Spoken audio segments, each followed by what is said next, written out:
All right. So the first time somebody passed out on me, um, this was actually hilarious. Cause I wasn't really at the time I was still considered a scratcher.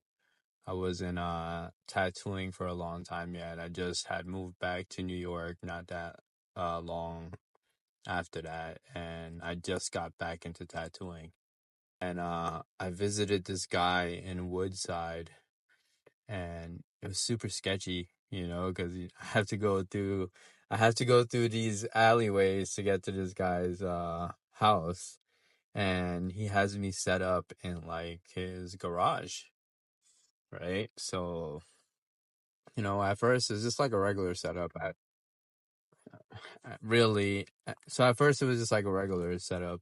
I didn't really care back in the day about the setups because I didn't really know much about it. So it didn't bother me where I was tattooing.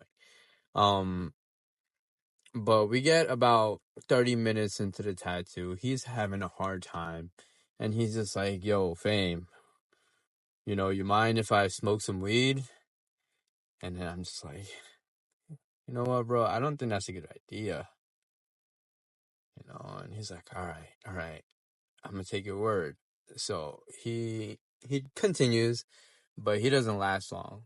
Maybe like another 10 minutes, and he's just like, "Yo, Fame, for real? Like, I think I'm gonna be good, bro. Like, I smoke all the time.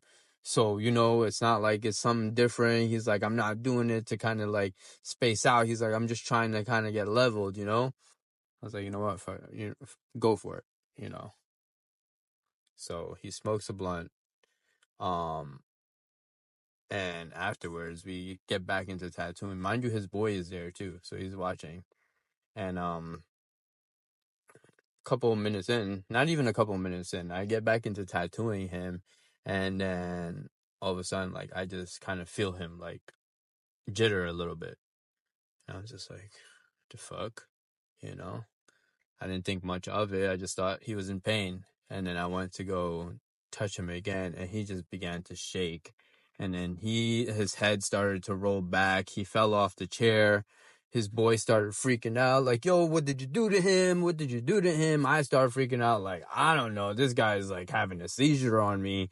And it was freaking crazy. And then after the seizure, he just like knocks out for a couple of seconds, like sleep. His boy ends up slapping him awake, and then he's just like starts freaking out, like, "Yo, what just happened to me? What's going on?" And then he goes, I think he said, "I'm Muslim. I'm not supposed to be getting tattooed." He's like, "If my parents come in here," he's like, "they're gonna fucking kill me, bro." And I was just like, "Yo, what the fuck do you mean, bro? What?"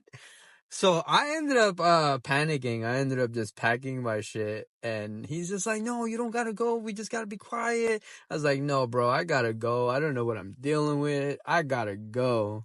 So I ended up packing my stuff and I left. I was scared as shit. I was so scared. It was so funny though. But I ended up never finishing the tattoo, I think. I know he's still out there somewhere. I don't want to put his name out there, but I just found that hilarious at that time. Um, Turns out that that was like something that normally happened to him, and he was just like, I think he was normally epileptic, and then I don't know, man. It was just so crazy experience for me for the first time, and I didn't want to go to jail. I knew people in New York that was tattooing without licenses, were going to jail or getting tickets, or there was a lot of scary things in my mind at the time, and I'm just like, "Yeah, nope, I gotta go. Bye." But yeah, that was the first time somebody ever passed out on me, and how I handled that.